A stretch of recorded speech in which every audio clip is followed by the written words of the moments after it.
In this section, we're going to take the inductive and deductive reasoning skills we've developed and use it to analyze some puzzles and some games. So you have 3 students playing a game. 2 students flip a coin. Third student gets the score. Student 1 gets a point if you get 2 heads. Student 2 gets a point if the result's 2 tails. And student 3 gets a point if it's 1 of each. First person to 10 points wins. Explain whether you prefer to be student 1, 2, or 3. Well, in order to explain which student we'd rather be, probably a good idea to determine who has the advantage in this game, or if there even is an advantage. So we have different situations that we could get. Let's actually spell them all out. So we have 2 different coins.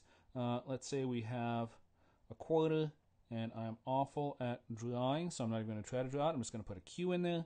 And let's say we have a dime that we can toss. So what can happen? Well, we can get 2 heads, obviously, head on the quarter, head on the dime. We can get 2 tails.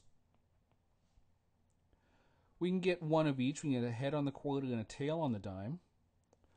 Or we could also get the opposite of that and get a tail on the quarter and a head on the dime.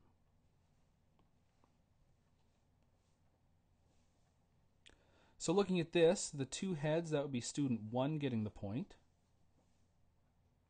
2 tails would be student 2 getting the point. And 1 of each, there's 2 different ways that student 3 could get the point. So looking at this, when half of the time student 3 gets a point, I would much rather be student 3 than student 1 or student 2. Does that guarantee that student 3 is going to win all the time? Absolutely not. But does it mean that student 3 is more likely to win? Yes. So I would rather be student 3 because student 3 gets points 50% of the time.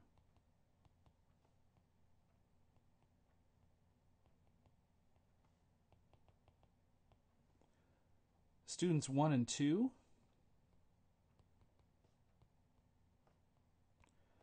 they only get points 25% of the time.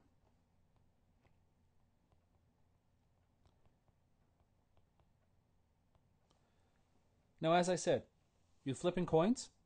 Absolutely, you could come up with heads and heads 5 times in a row, and student 1 might win that round. But the more times you play the game, the more times you flip the coin, the more likely it is that student 3 is going to win more often than not.